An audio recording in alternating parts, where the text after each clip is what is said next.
Chapter 38. This is lesson 38 now. And the title of today's lesson is The Catholic Counter-Reformation. Now, over the last, I'd say, 4 or 5 studies, possibly 6, I should have counted them, but I forgot to.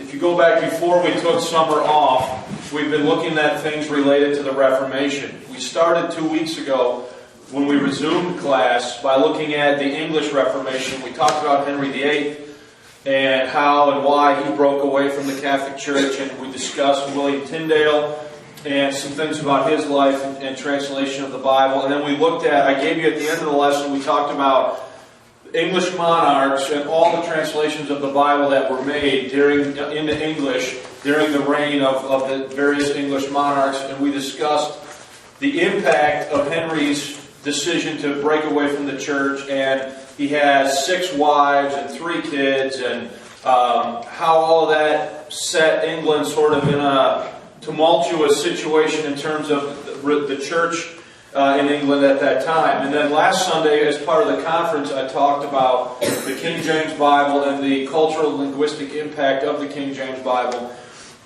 And now today, I kind of want to have our last study on the Reformation, and this is really going to be about the Catholic response to the Reformation.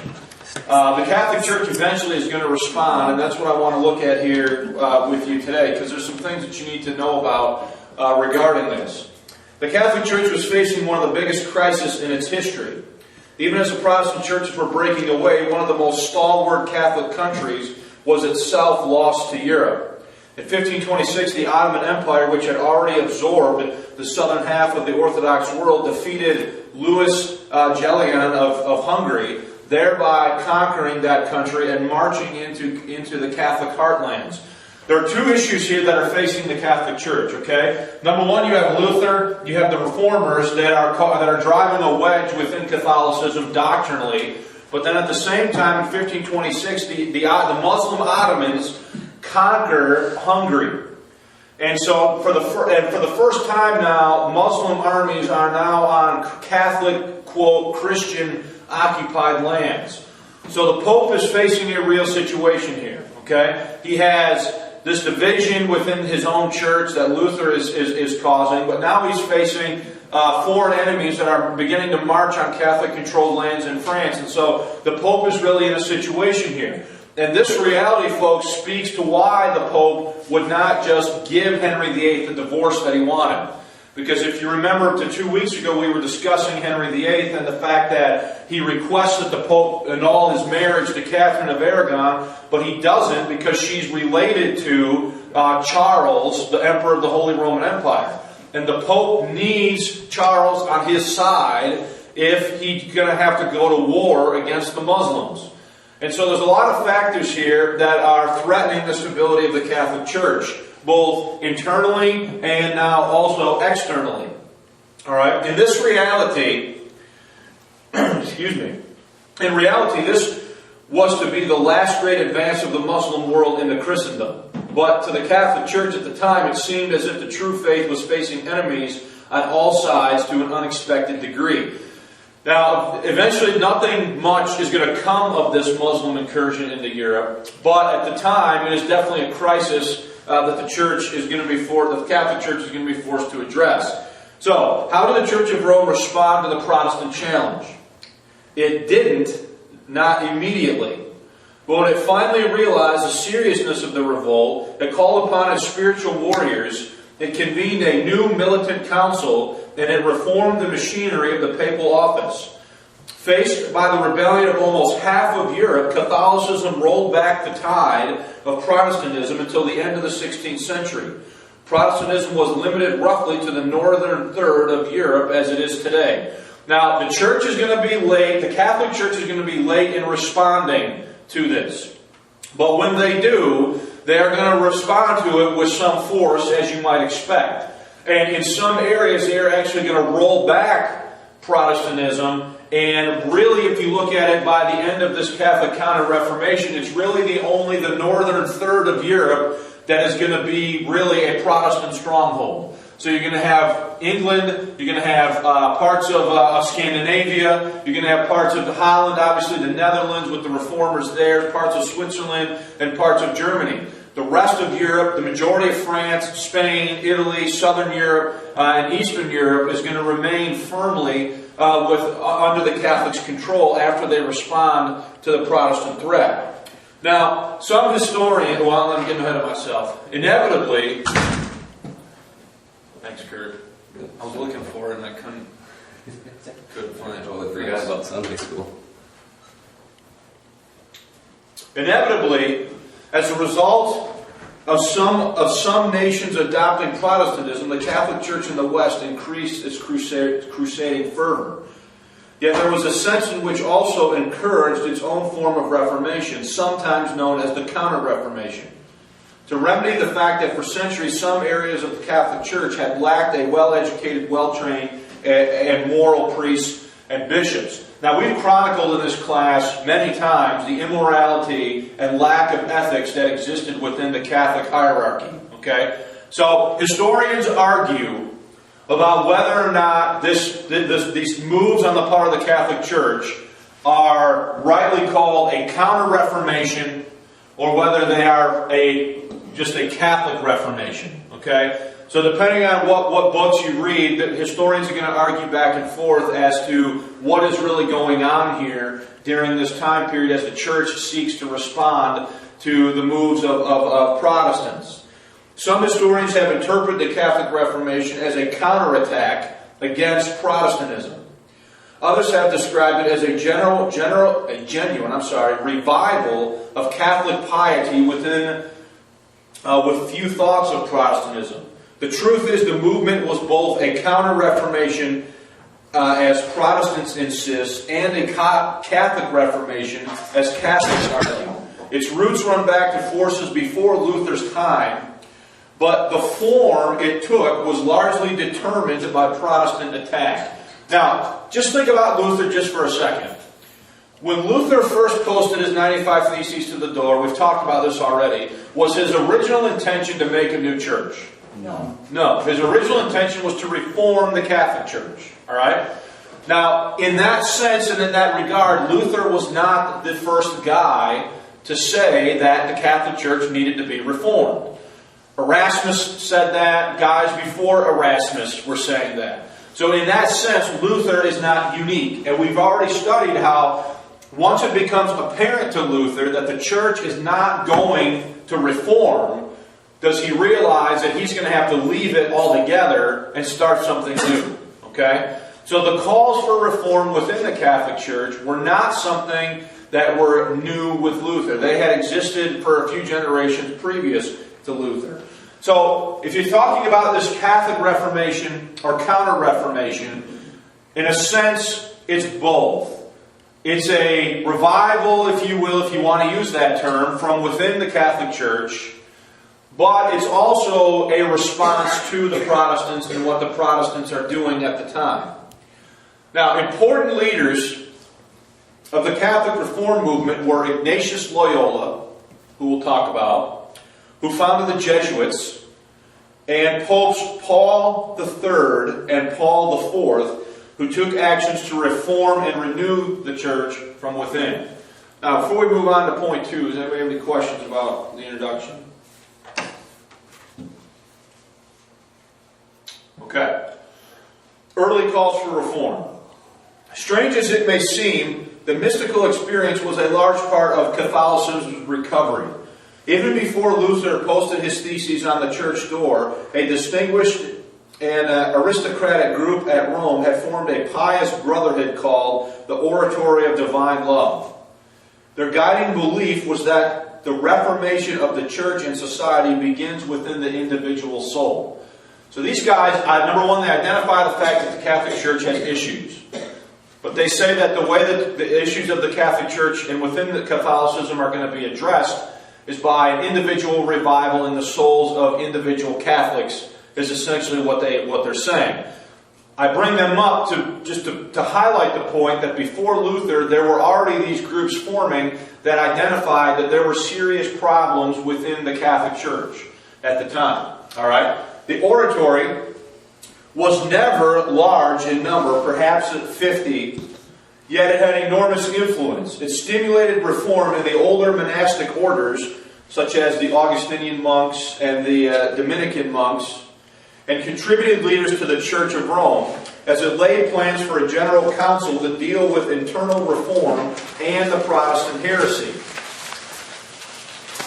Among the members of the oratory who later emerged as significant figures were a bunch of guys, this guy Jacopio, whatever his name is, who debated with Calvin, Reginald Pole, who tried under Bloody Mary to return England back to Rome, and this guy Gian Pietro Carafa, who became Pope Paul IV. So this oratory is a small group, but it's going to have a disproportionate influence. It's going to have a big influence within what is going on within the Catholic Church. So much so that 3 of its prominent members, one of them is going to debate with Calvin, the other one is going to try to, under the reign of Bloody Mary in England, return England back fully to Catholicism, and the other one is going to be one of these reforming popes, Pope Paul IV. Okay? So this is going on before the time of Luther. Throughout the 1520s and 1530s, however, the Church of Rome took no significant steps forward. So while Protestantism under Luther and Zwingli and later Calvin is starting to charge full steam ahead, the Church is kind of stuck in the mud, in a sense, spinning its tires. Okay? They're aware that there are issues, they're aware there are problems, they know that Protestantism is gaining steam and momentum, but yet for a while it seems as if they're really not able to do much about it except excommunicate Luther and try a few people at the Inquisition and burn them at the stake and that type of thing. But an organized, formal Catholic response to these guys does not really take hold in the 1520s or 30s. Now, obviously, that all raises the question of why. Why is it that way? Why is the Catholic Church slow in responding? Why was she so slow to respond to the Protestant challenge? And I'm just going to give you the simple answer is politics. Okay? As I've alluded to already in this study, and we discussed 2 weeks ago, the Emperor Charles V and the popes fought a running battle over the calling of a general council that stretched over 2 decades. Luther had called for a council of the church as early as 1518. The idea gained the support of the German princes and the emperor, but the popes had fears of such an assembly. Equally important, the popes in the 1520s and 1530s were preoccupied with secular and political affairs. Like I mentioned to you at the beginning of the lesson, the incursion of the Ottoman Muslims into Europe and the fall of Hungary and Eastern European countries to the Muslims. So no serious reform came until Pope Paul III ascended the papal throne. Paul then appointed 9 of the new cardinals to a reform commission. After a wide-ranging study of conditions in the Church of Rome, the commission issued in 1537 a formal report, Advice Concerning Reform of the Church. Disorder in the church, the report said, could be traced directly to the need for reform. The papal office was too secular. Both popes and cardinals needed to give more attention to spiritual matters and stop flirting with the world. Bribery in high places, abuses of indulgences, evasions of church law, prostitution in Rome, these and other offenses must cease. Okay? So, do they know that there's problems? Yeah. Anybody looking at the Catholic Church, whether you're Catholic or not, could see that things within the Catholic Church were not the way the Church was saying they should be. You follow what I'm saying? Okay? Now, again, are there any questions at this point? So Catholics are slow to respond. And the major reason they're slow is mostly politics. They have this, the popes are worried about the Muslim armies coming into Europe, and so they're really not responding to this, at least not at first. Third point this morning is the founding of the Jesuits. How many have ever heard of the Jesuits? Okay. The founding of the Jesuits is going to be a significant move on the part of the Catholics with far-reaching implications, as we'll see not only today but also next week. The Jesuit order, first called the Society of Jesus, was founded in 1534, why can't I read this morning? The Jesuit order, first called the Society of Jesus, founded in 1534, and 6 companions, had its greatest impact upon the Catholic Church. Now, the founding of the Jesuits are going to be founded by Ignatius Loyola. Okay? Ignatius grew up in his father's castle in Loyola, Spain. The great turning point in his life came in 1521 when he was injured in war. While recovering, he thought about his past sins and about the life of Jesus. His daily devotions, he believed, cleansed his soul. In 1522, Ignatius began writing a book called Spiritual Exercises that laid out a day-by-day plan of meditation, prayer, and study. If you think about Ignatius, before the founding of the order, Loyola had lived an austere lifestyle of self-denial. Yet, like Luther, he was unable to find inner peace. Instead, he chose to obey the leaders of the church, and thus, in addition to taking the usual 3 vows of chastity, obedience, and poverty, Jesuits also vowed obedience to the Pope and to carry out whatever task the Pope might deem necessary.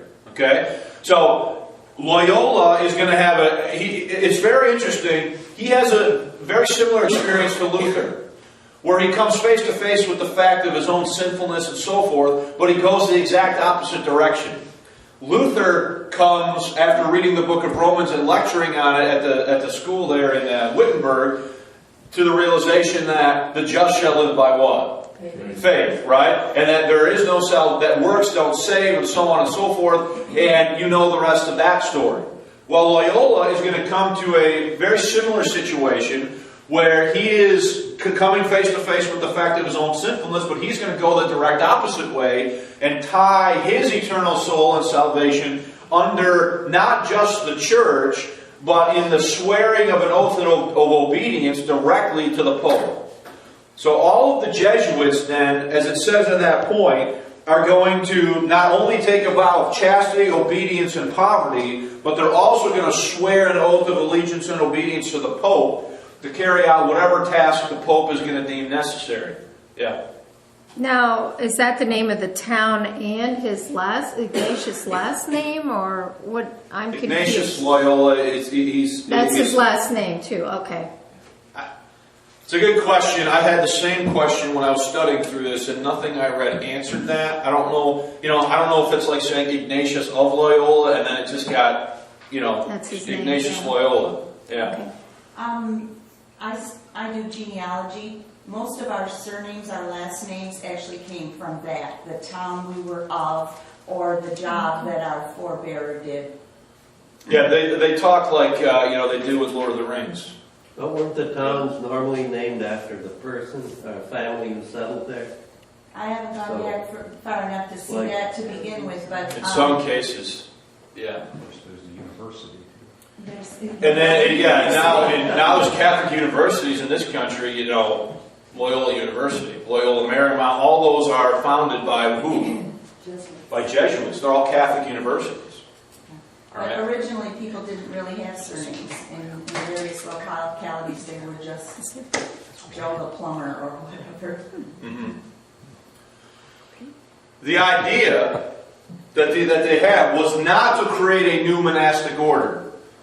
The Jesuits are not going to be like the Augustinian monks or the Dominican monks or any of those old monkish orders that we've talked about in the past. Okay, that's not their goal.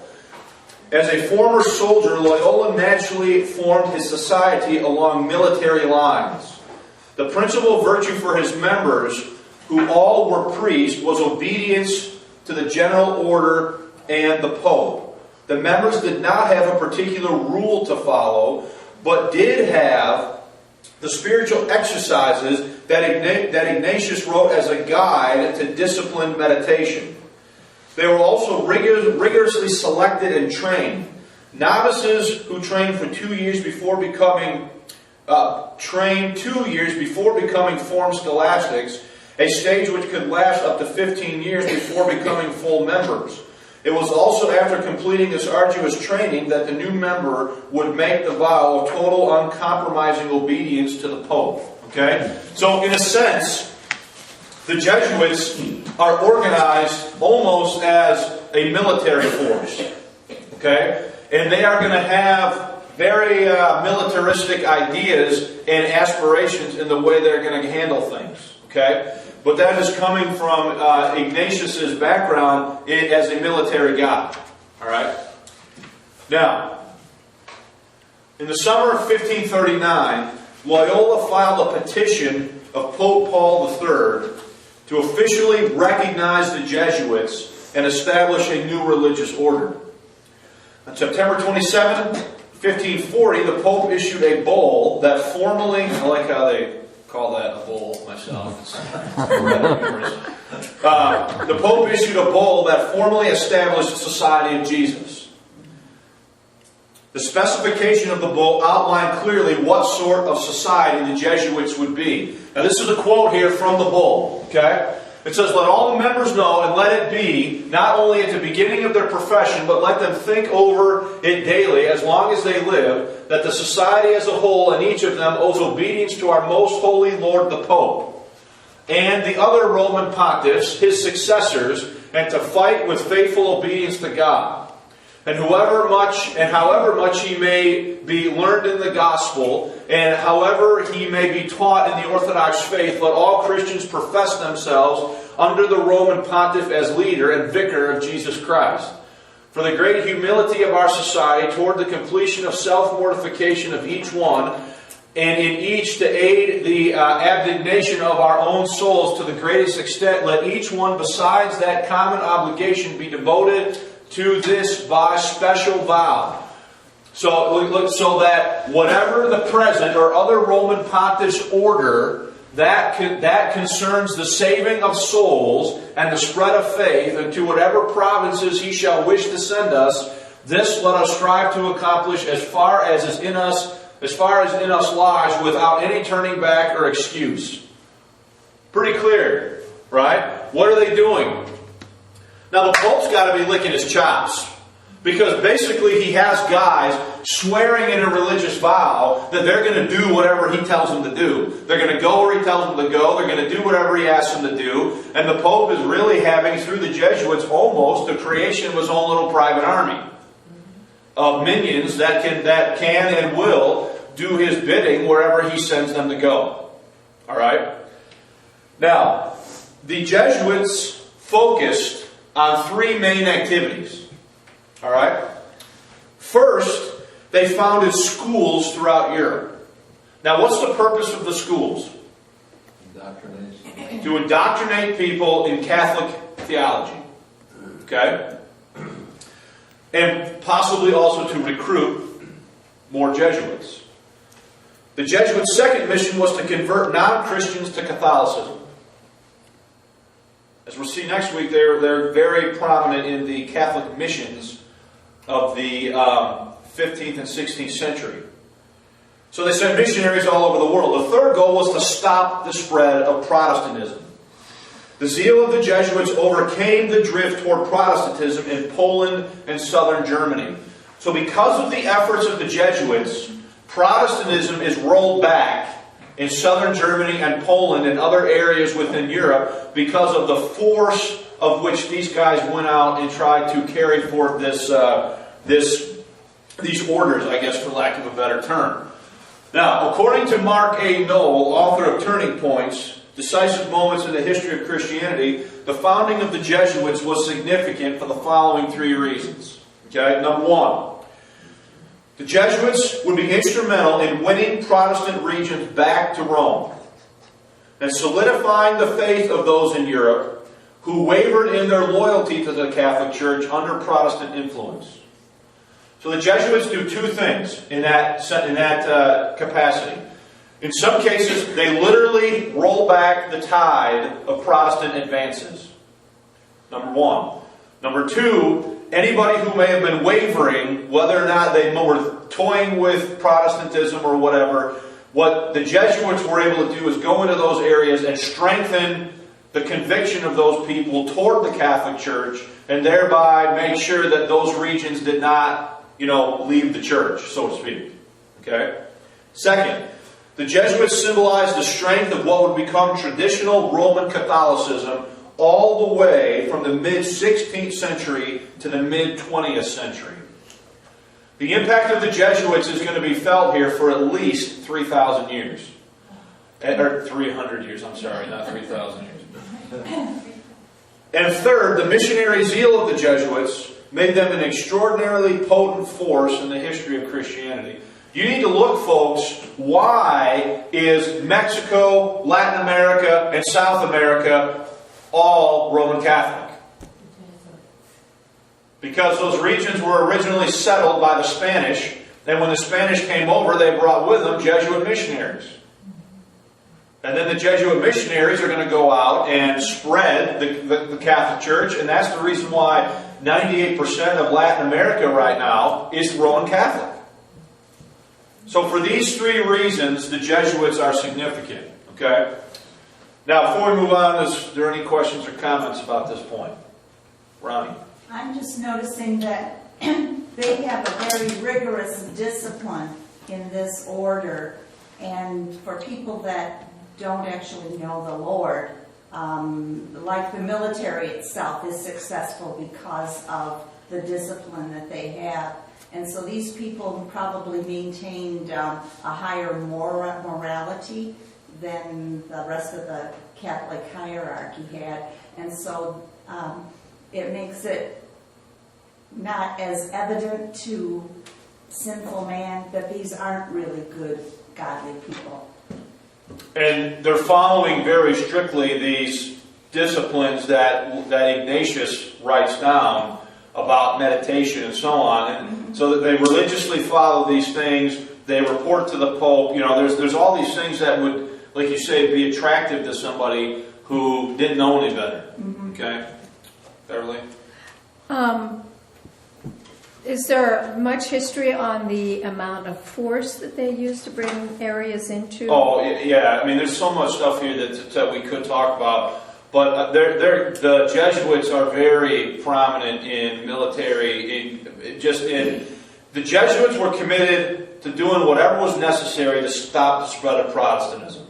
Be it intellectual, through the establishment of school, be it military, in actually fighting Protestants militarily. It doesn't even the religion. I mean, you have to have a priest. You have to have. These guys are all priests. Yeah, they're all priests. So you meet them, and they're people. So they're definitely going to be a force for the Catholics in this Counter-Reformation. Okay. Now, the other thing. How much time do I have left? Because that clock's not working. It's 9:30. Okay. As we alluded to earlier, Paul III was Pope between 1534 and 1549. Paul took the following steps in an attempt to reform the Catholic Church. Okay? Number one, he directed a council of cardinals to investigate indulgence selling and other abuses in the church. Alright? He's the guy, number two, that approves the Jesuit order. Alright? Paul III is also going to use the Inquisition to seek out heresy in papal territory. But obviously also with the help of who?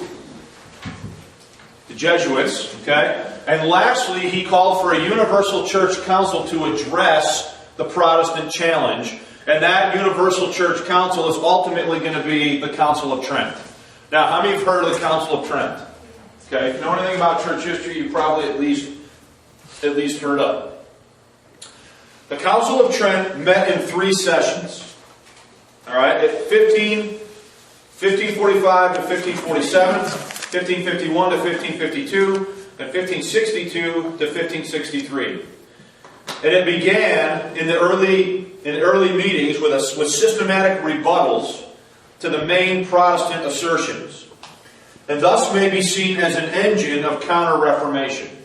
So in each one of these 3 sessions that they have in the Council of Trent over, over a decade and a half almost, okay, the meetings start with formal rebuttals of the main doctrines of the Protestant Reformers. That's where they start. Okay? By its last sessions, however, the council had turned toward the future in drawing up policies and confirming principles that made possible a Catholic expansion more on the foundation of the Church's own internal resources than in reaction to Protestants. So what you need to see here is that if you study the Council of Trent, the Council of Trent is going to unfold in a series of movements. Okay? The first thing they're going to do is the Catholic Church is going to repudiate the doctrines of Luther and Calvin and the Reformers. All right? But then as they move on, they get more toward they're using their own internal power bases to build policies for how they can move forward into the future. So there's a difference between what the Council of Trent is focusing on early on and what they are focusing on later in these meetings.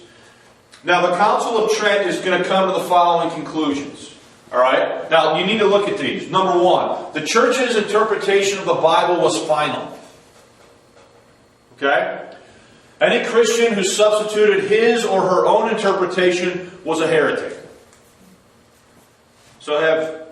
Now I have a question. Was that the same view they had when Luther nailed the theses to the door? So have they really gotten anywhere? No. Have they changed anything in that regard? Number two, Christians needed faith and good works for salvation. They were not saved by faith alone, as Luther had argued. So have they really reformed that at all? No. Number three, the Bible and church tradition were equally powerful authorities for guiding Christian life. Is that any different? No. And fourth, indulgences were valid expression of faith, but the false selling of indulgences was banned. So I don't know who determines whether or not they're being sold falsely or not, but so I want you to think about this, those four things. Think about the Reformation, and has the Catholic Church changed anything?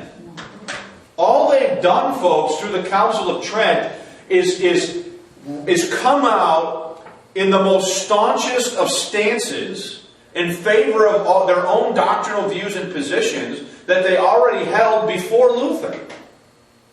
So is there any real change here in what the church is believing or teaching as far as doctrine and salvation is concerned? No. And if anything, they're doubling down on these things in the Council of Trent. So who attended the Council of Trent? Were they the local priests? Or? They were whatever Catholic bishops and clergy were invited to attend throughout Europe. So I mean, it wasn't like anybody from Luther? No, there's no reformers invited to the Council of Trent. No. And I think my Catholic friend said indulgences are still being practiced by the church.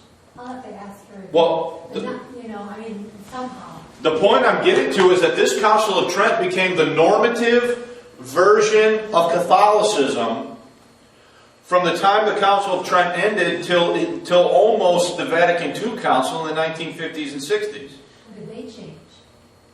Not much, other than the fact that the Mass didn't have to be done in Latin anymore. Yeah. Okay. Vatican II? Vatican II, right? Didn't they also say that it doesn't matter what religion you follow, that Christ's grace is as long as you're sincere in what you believe, basically? That. Well, I haven't gotten that far in my reading yet, but you might be right about that. You very well might be right. All I know is that they said that the Mass could be done in the vernacular. Yeah, my church is very ecumenical.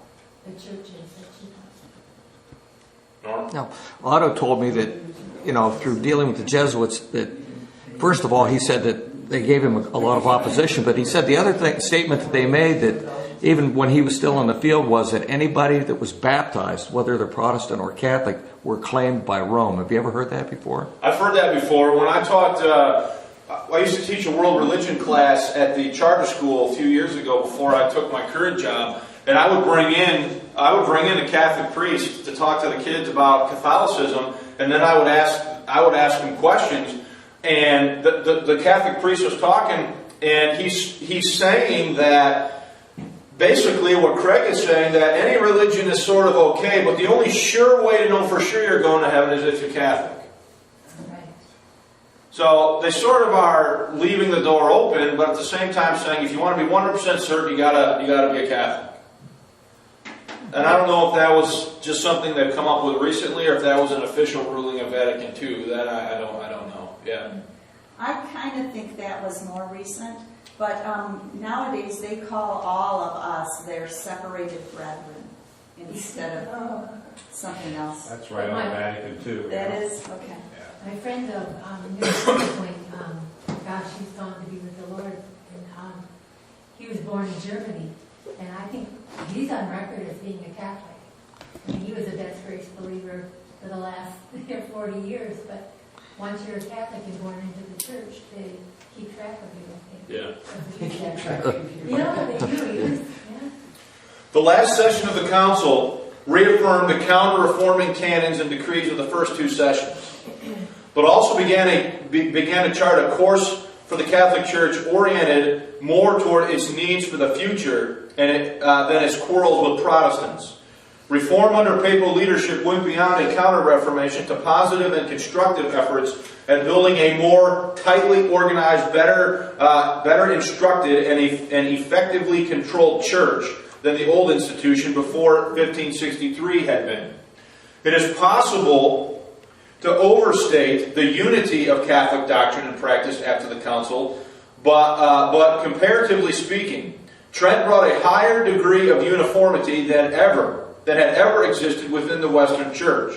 The council's attention to the tasks of the bishops and overseeing the faithful, the spiritual responsibilities of the Pope, and the production of uniform guidelines for liturgy and catechisms, all were factors unifying as well as reforming the church. Now this is the important point I want you to see. Thus set the normative standards for Catholicism until the 20th century. Okay? It was only in the face of changes in geopolitics, intellectual life, population, commerce, and warfare that the Catholic Church would take up the task of modifying the course charted by the Council of Trent. So the Council of Trent is significant from the middle of the 1500s all the way through till about the end of the 1800s, just around the turn of the century, and when we get into the 20th century. For about 400 years, or at least 300 years, the Church is going to dominate through the rulings of the Council of Trent. They're going to become the normative way the Catholic Church is going to function. The next Pope, Pope Paul IV, vigorously carried out the Council's decrees. In 1559, he had officials draw up a list of books considered dangerous to the Catholic faith. This list was known as the Index of Forbidden Books. Catholic bishops throughout Europe were ordered to gather up offensive books, including Protestant Bibles, and burn them in bonfires. In Venice, followers burned 10,000 books in one day. Okay? So, the church is sort of late in taking these measures. But once they do they act fairly decisively in how they respond. Okay? Now, I want to finish, in the 20 minutes we have left, I want to finish by talking about the religious wars and the close of the Reformation. Alright? As we have already studied, the religious wars in Germany temporarily ended in 1555 with the Peace of Augsburg. Catholics and Protestants had agreed that the faith of each prince would determine the religion of his subjects. Churches in Germany would be either Lutheran or Catholic, but not Calvinistic. As one might expect, the peace would not last. Okay? We talked about this already a few lessons back, about how the Peace of Augsburg, it said that by the ruler, so went the region. Alright? So if you lived in a territory and the ruler of that region was Catholic, the mandated religion in that region was what? Catholic. So if you didn't like that, if you weren't Catholic, if you wanted something else, you had to what? You had to move. Okay? According to the Peace of Augsburg. Both Lutheran and Catholic princes tried to gain followers. In addition, both sides felt threatened by Calvinism, which was spreading in Germany and gaining many followers. As tensions mounted, the Lutherans joined together in the Protestant Union in 1608. The following year, the Catholic princes formed the Catholic League. Now, it would take only a spark to set off a war. So now you have, in essence, two military alliances that have been formed along religious lines. You have the Protestant Union and you have the Catholic League. The spark here is going to come in 1618. The future Holy Roman Emperor Ferdinand II was head of the Habsburg family, and as such he ruled the Czech kingdom of Bohemia. The Protestants in Bohemia did not trust Ferdinand, who was a foreigner and a Catholic. When he closed some Protestant churches, the Protestants revolted. Ferdinand sent an army into Bohemia to crush the revolt. Several German Protestant princes took this chance to challenge their Catholic emperor. Okay? Now this is going to result in what's called the 30 Years' War. Alright? So thus begins the 30 Years' War, lasting from 1618 to 1648, and it's a conflict over religion and territory and for power among European ruling families. Now we can talk about this war for an hour just itself, but the war is broken down primarily into two sections. Alright? The first section is Habsburg tribes. This is where the Catholic Habsburg armies from Austria and Spain crush the mercenary troops hired by Protestant princes. So this first section from 1618 to 1630 of the 30 Years' War, is characterized by Catholic victory. Okay? But then something changes in 1630 to 1648. The Protestant king of Sweden. We got some people here from Sweden, don't we, Lolly? Okay. The Protestant king of Sweden, Gustavus Adolphus, entered the war and turned the tide in favor of the Protestants. Positioned between Habsburg, Spain, and Austria in 1635, Cardinal Richelieu sent French troops to fight on the side of the Protestants. Now, I want to say something about that. What religion is Cardinal Richelieu? He's Catholic, right? I want you to think for a minute about the geography of Europe. Spain is here. France is here. And Austria is here. Austria is Habsburg. Spain is what? Habsburg. And France is where? Why can the Catholic Cardinal Richelieu not allow the Habsburgs to win? Even though he himself is Catholic. Politics, because who's stuck in the middle? If the Habsburgs win, who's ultimately going to lose? The power of the French king. So what Richelieu does is he enters the Catholics on the side of the Protestants in the 30 Years' War. Not because of religious allegiance, but because he's doing it so he can seek to isolate Austria and Spain and make sure that they what? Don't overtake him. That they lose and don't overtake France. You following that? So here you have a case of the exact opposite, where Catholic France fights on the side of the Protestants, not because Richelieu has any intention of leaving the Catholic Church, but because he fears a union. He fears what's going to happen to France if these two countries what? Win. Yeah. How did Rome feel about that? Well, Rome didn't necessarily like it. That he would make that decision. Okay? But that's the decision that he made. Was that real open? I mean, did everybody know that Well, everybody he knew. was that he was supporting the Protestant troops? When he decided to do it, everybody knew he was doing it. The Peace of Westphalia in 1648 ended the 30 Years' War. Now, this treaty is significant for the following reasons. Okay? Number one, it weakened the Habsburg space of Spain and Austria. So did Richelieu and the French get what they wanted out of the war? Yeah. Yeah, they got a weakened Austria and a weakened Spain. So again, that move is nothing to do with religion. That move is based purely on the politics of the time. Number two, it strengthened France by awarding it German territory. So France, because they fight on the winning side, not only do they get what they want in terms of weakened Spain and Austria, but they also gain power because when the treaty is drawn up, they're awarded German territories. So the size of France now has what? Has increased. Number three, it made German princes independent of the Holy Roman Emperor.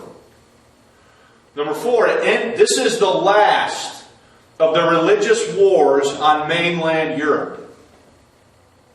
Okay?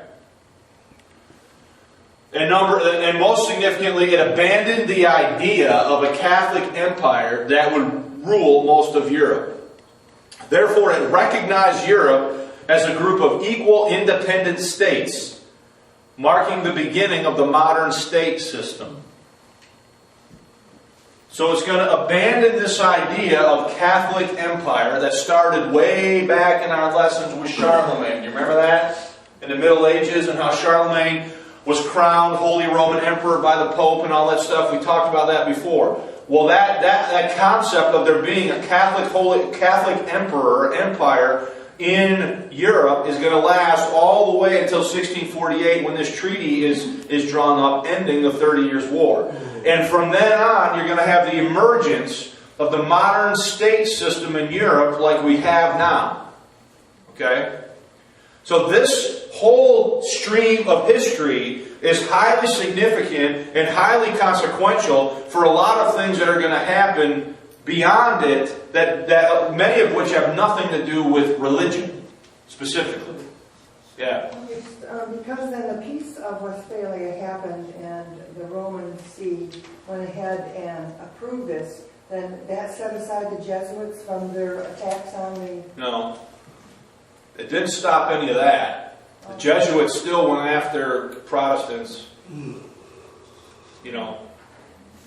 But Lolly, if you think back to an earlier point I made today, what it did do, even though they lost, was Spain still Catholic? Was France still Catholic? Was Austria still Catholic? So religiously, does Rome lose any ground? No. The individual Catholic states and the idea of a massive Roman Catholic empire, that is going to sort of fall by the wayside. But all of these countries, these three big countries here, are still going to remain fully Catholic. Okay? Now, it's my own personal opinion now.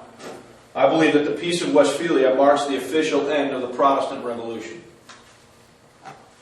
When we began our discussion of the Protestant Revolution, we were using the following definition by Jacques Barzum: the violent transfer of power and property in the name of an idea. Okay? In modern times, Western society uses the term revolutionary too loosely. Whenever a new technology, gadget, or practice hits the market that changes our domestic habits or makes life a little easier, the culture screams revolutionary. Unfortunately, this liberal use of the word has detracted from its true meaning. When something is truly revolutionary, it changes more than our personal habits or widespread practice. True revolutions give culture a new face. Okay? According to Barzum, it is incorrect to view the Protestant Revolution as merely religious in nature. And I want to read to you this quote here. To call the first of the four revolutions religious is also inadequate. It did indeed cause millions to change the forms of their worship and a conception of their destiny, but it did much besides. It posed the issue of diversity of opinion as well as faith. It fostered new feelings of nationhood. It raised the status of the vernacular languages. It changed attitudes toward work and human failing. It deprived the West of an ancestral sense of unity and common descendancy. Lastly, but less immediately, by immigration to the New World overseas, it brought an extraordinary enlargement of the means of West and the power of its civilization. So the effects here of the change, this religious shakeup in Europe, are going to have far-reaching consequences beyond just the religious doctrine and theology. Okay, that's the main point here. Protestant theology provided the philosophical justification for the formation of new political structures that would break with Roman Catholicism and assert their own autonomy. The new religious ideas that were being articulated by Martin Luther and others gave the German princes an ideological justification for breaking with Roman Catholics and increasing their own power. The net effect of these changes was that, as advertised by Barzum, the cultural and political landscape of Europe was permanently altered. And the last point here, religion, nationalism, tumultuous new patterns of economic life, as well as a broad intellectual upheaval, were all advanced before the appearance of Protestantism. In the larger sphere of European history, Protestantism acted as an accelerator for forces of development that were already well on their way by 1517 and Martin Luther's posting of the 95 Theses. Now, what this guy is saying is that the main forces are already in play here, and Martin Luther just took gas and dumped it on it and made it, accelerate. One of them is political. Protestantism would require local leaders or urban councils with the ability to act self-confidently and with a fair measure of independence. You didn't have to rely on who anymore? The Pope and the Catholic Church and structure. Nationalism, concentrations of power around a central monarchical house, also took place in lands that would remain substantially Catholic. Although patterns of centralized national authority differed radically among European nations, the general trend in each of these areas was toward greater concentration of political power, pointing them toward the modern nation-state. So in other words, Rome losing out as a political power now? They were the power. Remember we talked about the Middle Ages, we said that the church was the state. Okay? After the Protestant Revolution, not so anymore. The church is still a strong religious force and still sought to manipulate and control the politics, but people had largely broken free from the stranglehold of Rome over their political futures. And the last one is economic. Okay? Forces at work in European economic life were also moving toward greater local vitality and less autocratic deference to a central religious authority. The main economic point that needs to be stressed is not any simple equation between an increase of trade and a rise of Protestantism. Rather, it is that Europe's economic recovery created new centers of financial power, new situations for potential friction, and new opportunities for fiscal resentment. Those new situations were stirring the pot of traditional European allegiances in both church and state well before the potent ingredient of Protestant theology was added to the brew. Okay? Now what I want you to see in this class, hopefully, yes, I want you to see the history of the church, but I also want to hopefully give you even just a greater view and understanding of history on the big scale of what is going on here. Okay? Now we have about 5 minutes left. Are there any questions or comments? Linda? What is God's plan for sovereignty of nations today? Is that God's plan for the nation to be sovereign, so we all, one crash and one whole? Is that? Well, God instituted nationalism way back in Genesis 10 and 11. So is this reinforcing now? It looks like to keep everybody free as an advancement, right? I mean, it seems like you can think now. And then if your king goes one way, you can maybe next king will go the other way. I don't know. What is God's point in sovereignty? Isn't what God's plan is to do? I'm a little confused by exactly what you're asking me, but United States is standing alone. France, they can't tell us what to do. Yeah, well, that's nationalism. That's national. That's the idea that go to Genesis. Go to Genesis 10.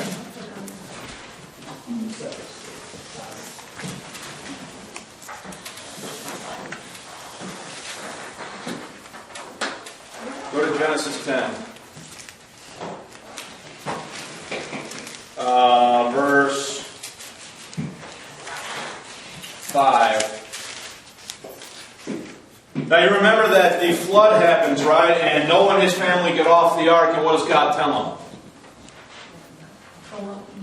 Scatter, replenish, refill what? The earth, right? Now what does man do? In direct disobedience to that commandment, they all gather into in one place, right? At Babel, in Genesis chapter 11. So what you're reading here in Genesis chapter 10, in my opinion, actually happened subsequent or after Genesis 11, and I'll show you why. Look at Genesis 11, verse 1 first. And the whole earth was of one language and of one what? Speech. So, in that point, is there anybody speaking any different languages? No. Look at verse 7. Let us go down there and go down and confound their language, that they may not understand one another's what? So that's where God comes down and He separates, He confounds their language, and that's where you have the origin of all the languages, correct? Now go back to chapter 10, look at verse 5. It says, by these were the isles of the Gentiles divided in their lands, everyone after his what? Tongue. After their families in their what? Nations. Okay? Now, obviously, if he's dividing them there according to their tongues, when did that division have to happen? It had to happen after the Tower of Babel, right? Because when Genesis 11 starts, the whole earth is of one language and of what? One speech, and there's not a confounding of the tongues until you get to verse 7. But then in chapter 10, verse 5, you have the account of God dividing them, everyone in their tongue, after their families in their what? Nations. Look at verse 20. These are the sons of Ham, notice, after their families, after their what? Tongues, in their countries, and in their what? Nations. Verse 31. These are the sons of Shem, after their families, after their tongues, in their lands, and in their what? Nations.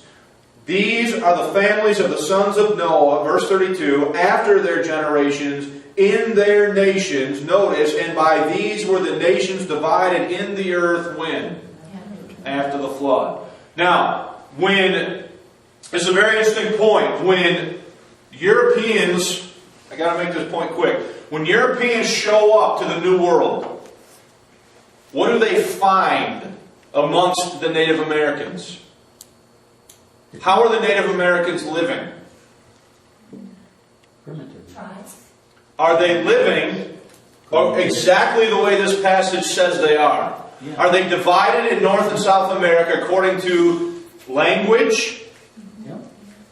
And are they also divided into nations? Yeah. Yes. And so when the European explorers first encountered the Native Americans, they encounter a societies of people that are divided in the earth exactly the way Genesis 10 said God divided them. And when they went to war with each other, they were national wars. The Iroquois nation against whatever nation or what have you, because that's the way God set it up. Now, over time, through military conquest and other things, have national boundaries and borders shifted and so on and so forth. But my point is that originally, this is the way God divided people in the earth. Okay? Now, Ronnie, you have one question. I got time for one question, then we got to go. Oh, this isn't a question. It's just a New Testament verse about nationalism. Mark 13:8. For nation shall rise against nation and kingdom against kingdom. Jesus said that. There's no doubt that that's the way God wanted man to function in the earth. And by the way, that's why, for me personally, I don't view human government as its own dispensation. And two, God had a purpose in dividing the nations. In Acts it says that and hath made of one blood all nations of men to dwell on all the face of the earth, and hath determined the times before appointed and the bounds of their habitation, so that's when he would divide them up, that they should seek after the Lord, if haply they might find him. Yeah. So because they so corrupted what they were supposed to be doing at Babel, God separated them with some knowledge of truth still, that they would hopefully seek after the Lord. There's more going on in Genesis 10, I believe, than just the dividing of the people. I think God is also dividing the land. Oh, absolutely. I think He's literally splitting the land up and arranging the isles of the Gentiles. We don't have time to get into that today. Maybe we can have a sub-study on that sometime in the future. But I definitely believe that that's what's going on here. And when the verse Craig quoted from Acts, when it says that He determined the bounds of their habitation, what He literally did is put them in a piece of land and said, okay, this land here is yours. And then He said, run it. And then all these different nations that He puts in the earth with specific lands that have been given to Him then, being that man is the way man is, what do they start to do? Well, you know what? I just don't think we have enough land. So I think we need to do what? We need to send a raiding party over that boundary and get some of their land. Their grass is greener. Right? Yeah, they have better grass or whatever. Yeah. So are you alluding to that you think that's when the continents Yes. split? That's exactly what I'm alluding to. If you look at the earliest civilizations and cultures, they're spread out all over the world, but they're in a really narrow band. Yes. Yeah.